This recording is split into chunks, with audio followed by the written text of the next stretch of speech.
Hello बच्चों, कैसे हो आप सभी। वेलकम है मेरे यूट्यूब चैनल पर जिसका नेम है केमिस्ट्री क्लासेस बाय पूजा यादव। और इस वीडियो के अंदर हम लेकर आए हैं कि रेडियस रेशियो कैसे निकालते हैं एंड डेंसिटी हम कैसे कैलकुलेट करते हैं। ठीक है, डेंसिटी का फॉर्मूला कैसे डेराइव करते हैं वो मैं आपको बताऊंगी, लेकिन डेरिवेशन आपको याद नहीं रखनी है क्योंकि उसके बेस पे न्यूमेरिकल्स आते हैं, तो वो आपको अच्छे से देखना है कि न्यूमेरिकल आपको कैसे सॉल्व करना है। बहुत ईजी होता है। आपके पास जो भी क्वेश्चन आएगा उसमें डायरेक्ट वैल्यूज दी होती है, पुट करो फॉर्मूले के अंदर और आंसर निकल जाता है। ओके, तो ये वीडियो जो है वो सॉलिड स्टेट पर ही है। ठीक है, सॉलिड स्टेट के अंदर हमने बहुत सारे टॉपिक्स कवर कर लिए हैं। 6 लेक्चर्स मैंने आपको करा दिए हैं, ये 7th लेक्चर है। तो देखो, रेडियस जो रेशियो होता है वो क्या होता है, नाम से पता चल रहा है। रेशियो किसका? रेडियस का। अब आपके पास जितने भी कंपाउंड्स होते हैं, आयनिक कंपाउंड्स की बात करें हम, तो उनमें क्या होता है बच्चों की पॉजिटिव और नेगेटिव पोर्शन होता है, या फिर केटायन और एनायन होता है ना। जैसे NaCl में Na पॉजिटिव है, Cl नेगेटिव है। सीजियम क्लोराइड की बात करें तो सीजियम पॉजिटिव होता है, क्लोराइड नेगेटिव होता है, Cl नेगेटिव आयन। ठीक है, ऐसे ही जिंक सल्फाइड है जिसमें Zn2 पॉजिटिव होता है और S2 नेगेटिव होता है। तो ये जो नेगेटिव और पॉजिटिव आयंस हैं, इनकी जो रेडियस होती है, उन्हीं के रेशियो को आप रेडियस रेशियो बोलते हो।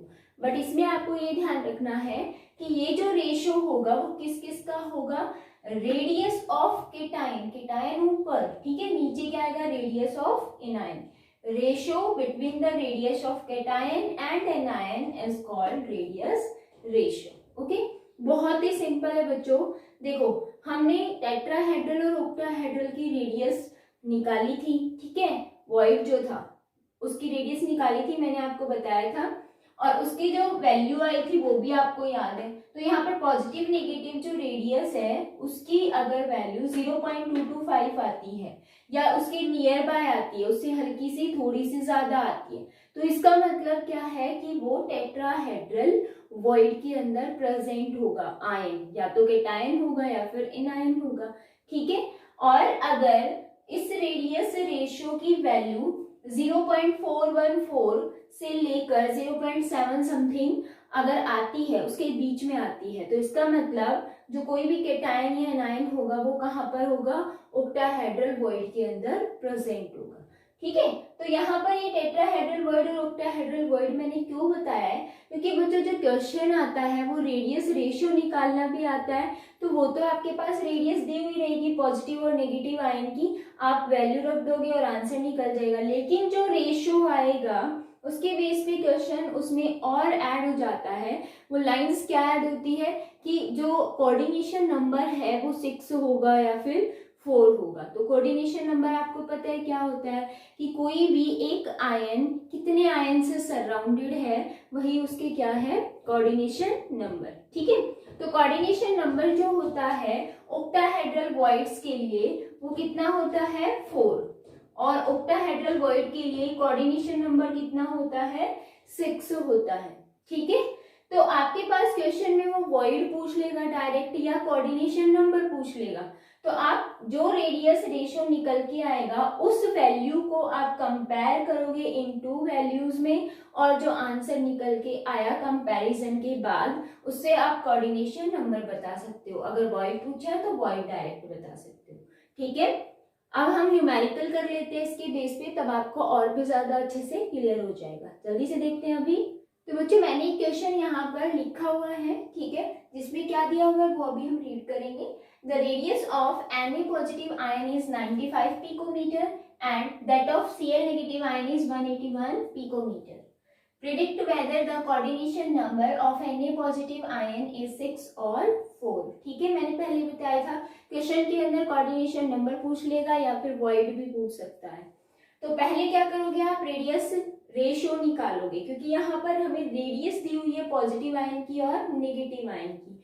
तो हमें पता है radius of Na positive ion क्या है। ठीक है, जब आंसर आप इसका निकालोगे तो radius of Na positive ion कितनी है? 95 पिकोमीटर। एंड हम निकालेंगे radius of Cl negative ion, निकालेंगे नहीं, दी हुई है 181 पिकोमीटर।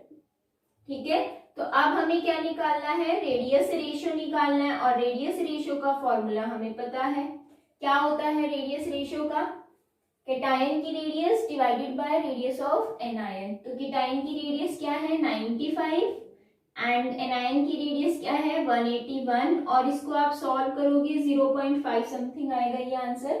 ठीक है, अब यह पिकोमीटर में है तो पिकोमीटर ही लिखना है, पिकोमीटर में है तो आप डायरेक्ट यहाँ लिख दो, अगर सेंटीमीटर में है तो सेंटीमीटर में लिख दो, लेकिन अगर एक पिकोमीटर में एक सेंटीमीटर में है तो आपको एक कन्वर्ट करनी पड़ेगी, या तो पिकोमीटर में कन्वर्ट कर लो या फिर सेंटीमीटर में कन्वर्ट कर लो।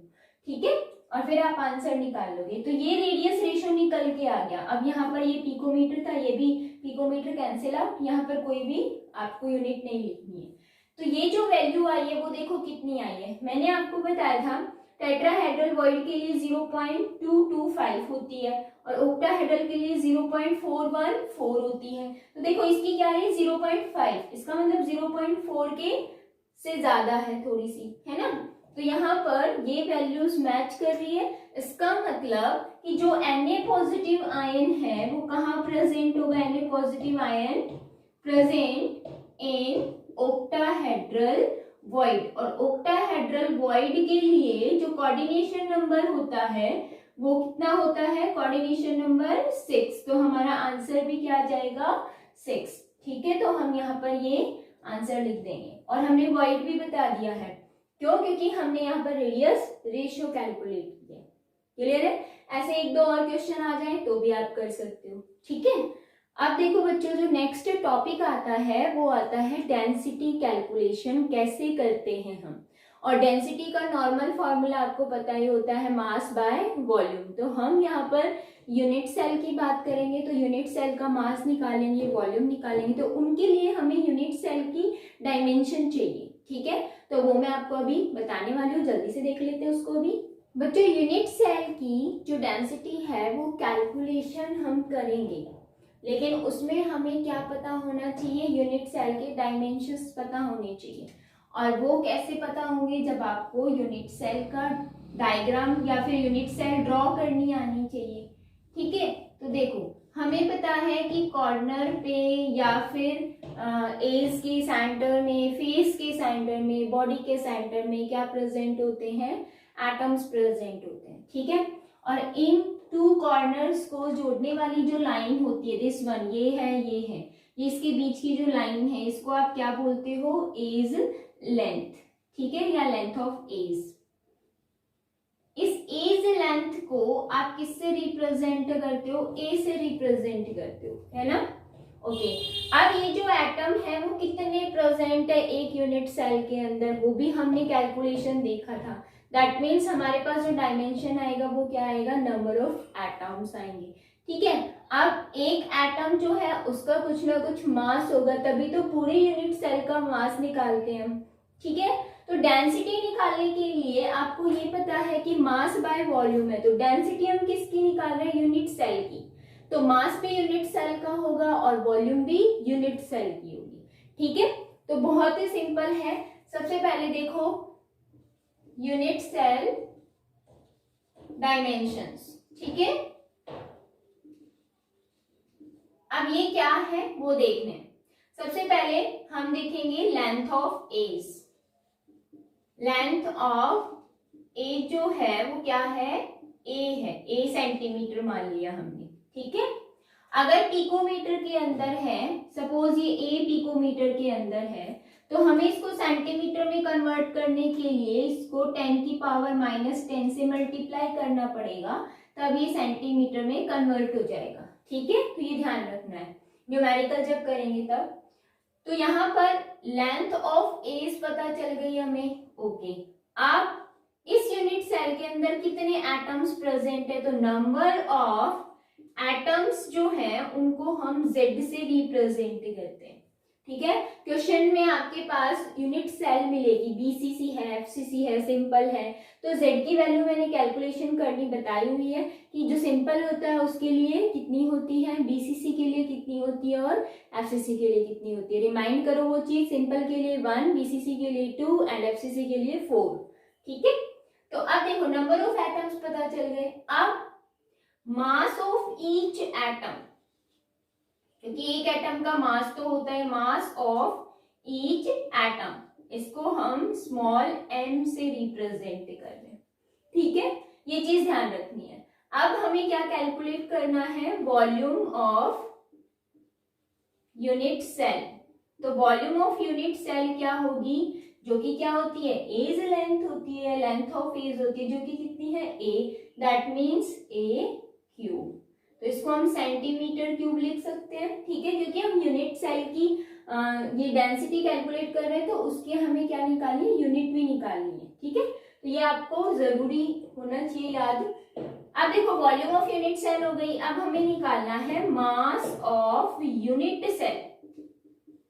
यहां पर मैंने बताया मास ऑफ ईच एटम, इस पूरी यूनिट सेल के अंदर जितने भी एटम्स प्रेजेंट है उन्हीं का ही मास क्या होगा, मास ऑफ यूनिट सेल, ठीक है। तो मास ऑफ यूनिट सेल जो होगा वो क्या होगा, number of atom in unit cell multiply by mass of each atom, ठीक है। तो मास ऑफ यूनिट सेल कितनी आ जाएगी, देखो यहाँ पर नंबर ऑफ एटम्स, यहाँ पर है नंबर ऑफ एटम जिसको हम Z से डिनोट कर रहे हैं, and mass of each atom को हम किससे डिनोट कर रहे हैं, स्मॉल m से, ठीक है। आप देखो वी नो दैट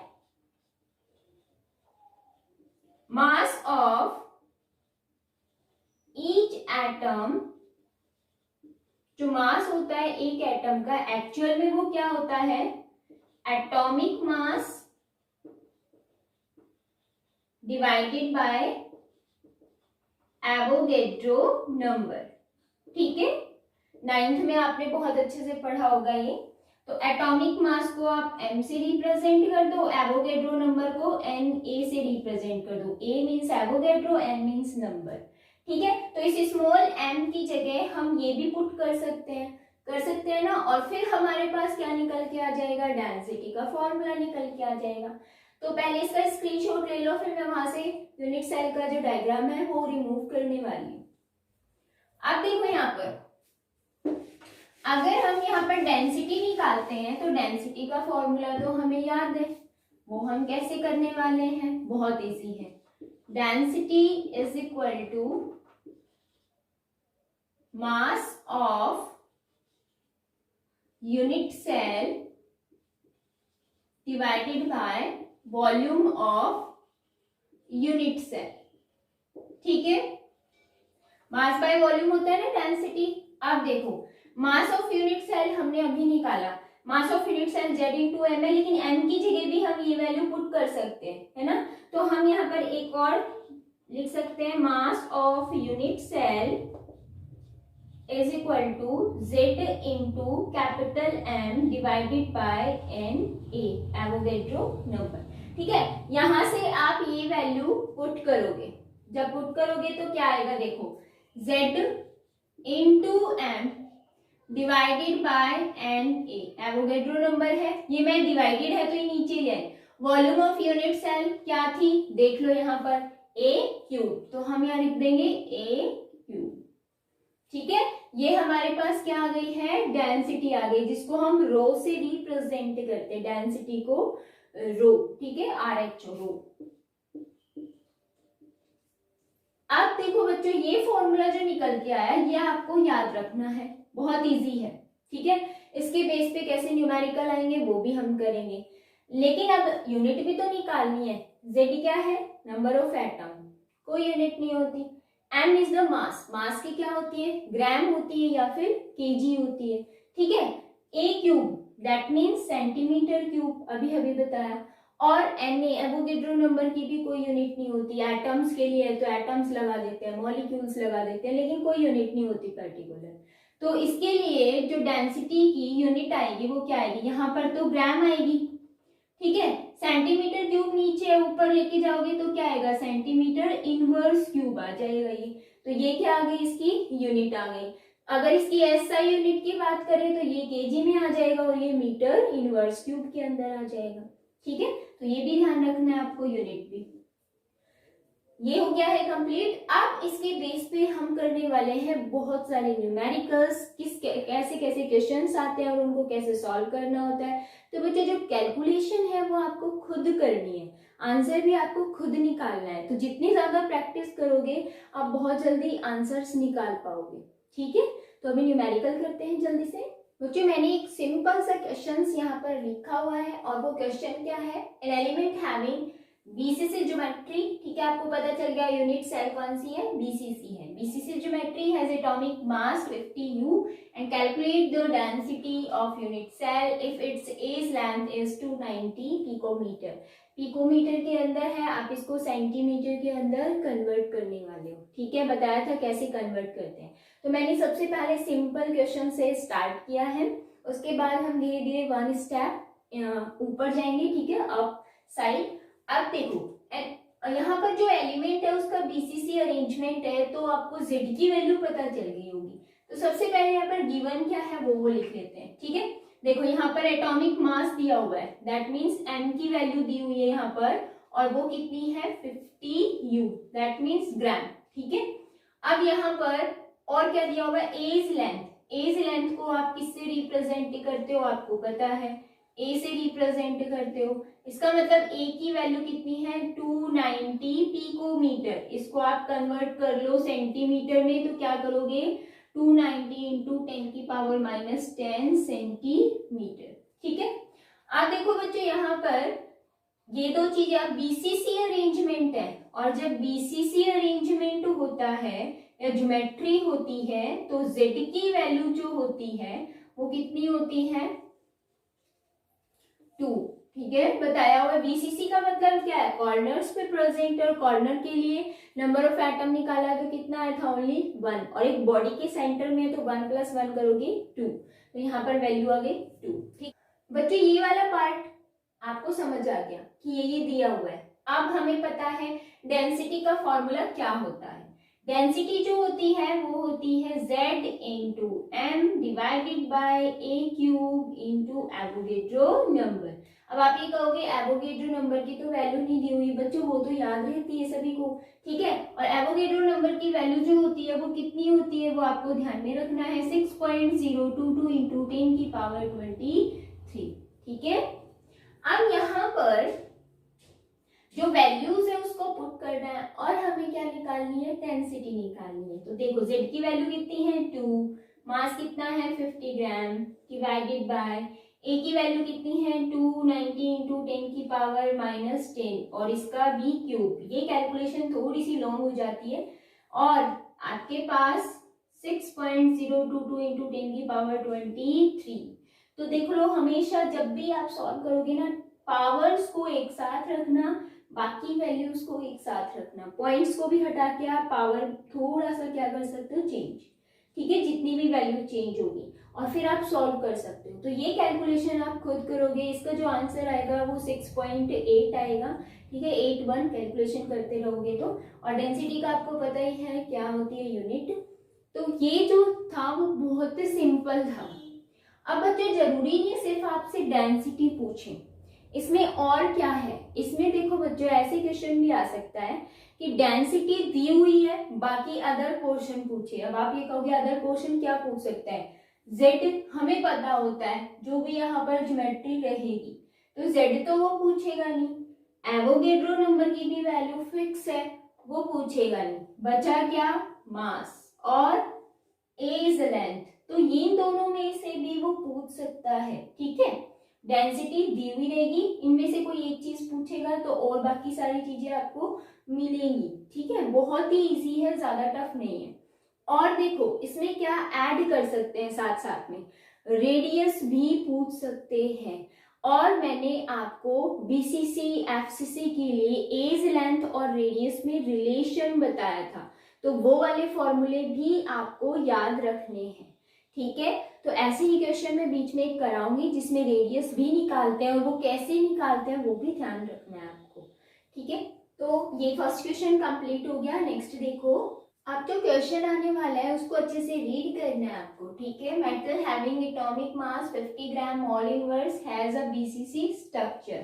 ठीक है, the density of metal is 5.96 gram centimetre inverse cube, find the volume of unit cell. ठीक है, अब ये क्वेश्चन इजी है, समझ आ गया होगा पूछा क्या है और दिया हुआ क्या है। तो सबसे पहले हम गिवन देख लेते हैं कि गिवन क्या क्या है। ठीक है, एटॉमिक जो मास है दैट मीन्स m, इसकी वैल्यू मिली है हमें 50 ग्राम मोल इनवर्स, राइट। अब यहाँ पर आपके पास जो BCC स्ट्रक्चर है उसके लिए Z की वैल्यू कितनी आएगी 2, अगर FCC होता तो 4 कर देते। ठीक है, जरूरी नहीं है BCC या FCC भी आ सकता है। और डेंसिटी भी क्वेश्चन में दी हुई है, दैट मीन्स रो की वैल्यू कितनी है 5.96 gram centimetre inverse cube, right.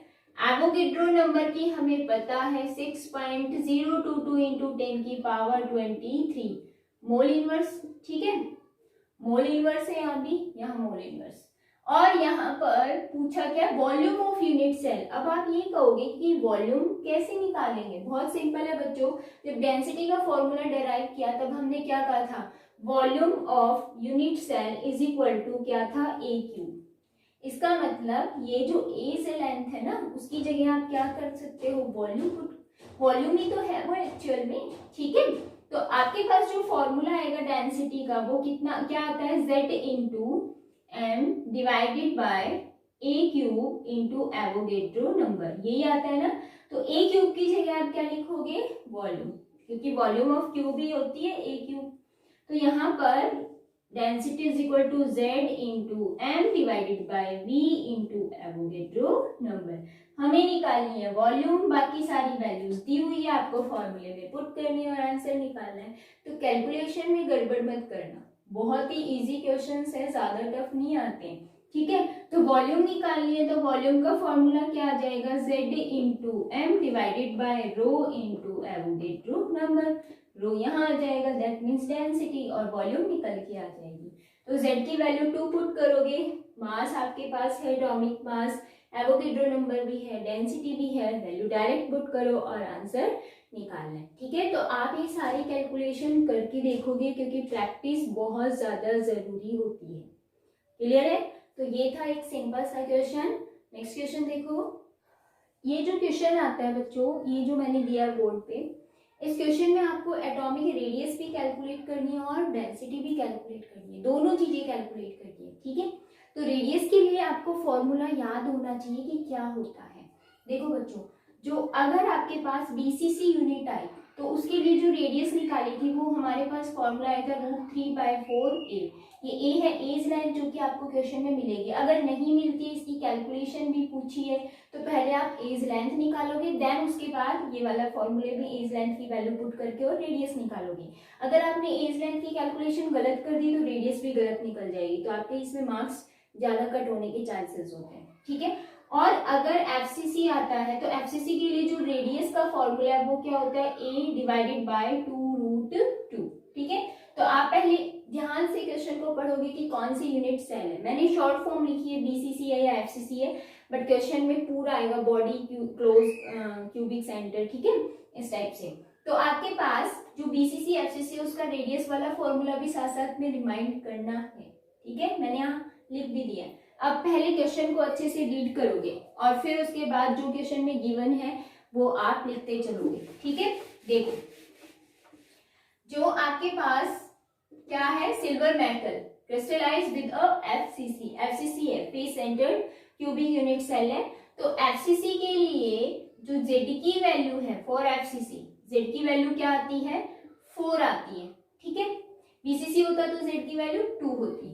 The length of unit cell is found to be 4.077। Length of unit cell का मतलब यहाँ पर क्या है, एज लेंथ से मतलब है, और एज लेंथ दैट मीन्स ए से हम डिनोट करते हैं, उसकी वैल्यू क्या है 4.077 इंटू 10 की पावर -10 मीटर। बच्चों ये मीटर में है, इसको हमें किस में कन्वर्ट करना है, सेंटीमीटर में कन्वर्ट करना है। तो सेंटीमीटर में कितना आ जाएगा, 4.077 इंटू 10 की पावर -8 सेंटीमीटर। ठीक है, मैथ्स के बच्चे, मेडिकल वाले, नॉन मेडिकल वाले, कोई भी बच्चा हो इजीली कन्वर्ट कर सकता है। छोटी छोटी टर्म्स है, ये आपको पता भी होनी चाहिए।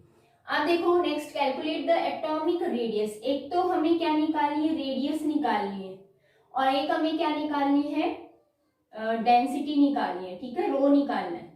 तो देखो रो के लिए हमारे पास जो वैल्यूज है वो सारी है या नहीं है।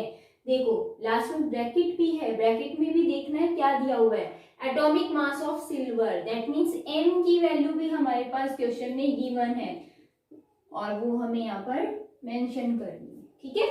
डेंसिटी का फॉर्मूला में पता है क्या होता है, z into M divided by a cube into Avogadro number. Avogadro number की वैल्यू भी हमें याद है 6.022 इंटू 10 की पावर 23 मोल इनवर्स।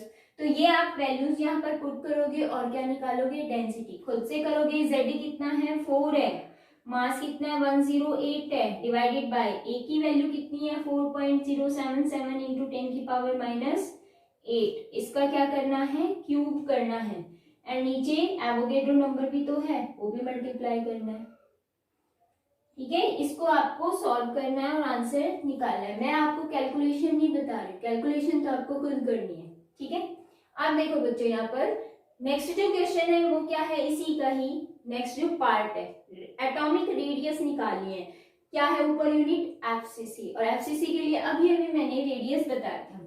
तो जो रेडियस होगी वो कितनी होगी, उसका फॉर्मूला क्या होगा, a/√2, ठीक है। ए की वैल्यू मतलब इस लेंथ की वैल्यू, ये 4.077 इंटू 10 की पावर -8 डिवाइडेड बाय, अब यहाँ पर 2√2 है, ठीक है। √2 की वैल्यू भी आपको पता है ना कितनी होती है, 1.414। तो वो आप यहाँ पर पुट करोगे और क्या निकालोगे, रेडियस, किसके लिए, एफसीसी के लिए। तो ये दोनों कैलकुलेशन आपको खुद से करनी है, ठीक है। आई होप सभी को बहुत अच्छे से समझ में आ रहा होगा। अगर बच्चों यहाँ पर मास पूछते हैं तो आपको मास भी कैलकुलेट इजी कर सकते हो, क्योंकि आपके पास सारी चीजें गिवन रहेगी। मास पूछेंगे तो आप वैल्यू सिर्फ पुट करनी है और कुछ भी नहीं करना, ज्यादा टफ नहीं है, ठीक है। आज के इस वीडियो के अंदर इतना ही था बच्चों। आप प्रैक्टिस करोगे ज्यादा से ज्यादा कैलकुलेशन की, क्योंकि डेंसिटी पे हर साल क्वेश्चन आता है, कंफर्म है। डेरिवेशन नहीं आती, डेरिवेशन इसीलिए मैंने स्टार्टिंग में बोली कि आपको नहीं करनी, सिर्फ न्यूमेरिकल। तो उसके लिए आपको फॉर्मूला याद होना चाहिए। अगर फॉर्मूला याद है तो डायरेक्ट वैल्यूज आती है, पुट करना है और आंसर निकालना है। घूमना नहीं है इधर उधर की, पता नहीं क्या दे दिया, अब मैंने यहाँ लेंथ ऑफ यूनिट सेल लिख दिया तो आप कहोगे ए इज लेंथ, तो था ही नहीं, तो ए कहाँ है। तो ये कंफ्यूज नहीं होना है, बस लैंग्वेज को थोड़ा सा समझना है और फिर आंसर निकालना है, ठीक है। तो मिलते हैं नेक्स्ट वीडियो में, बाय बाय।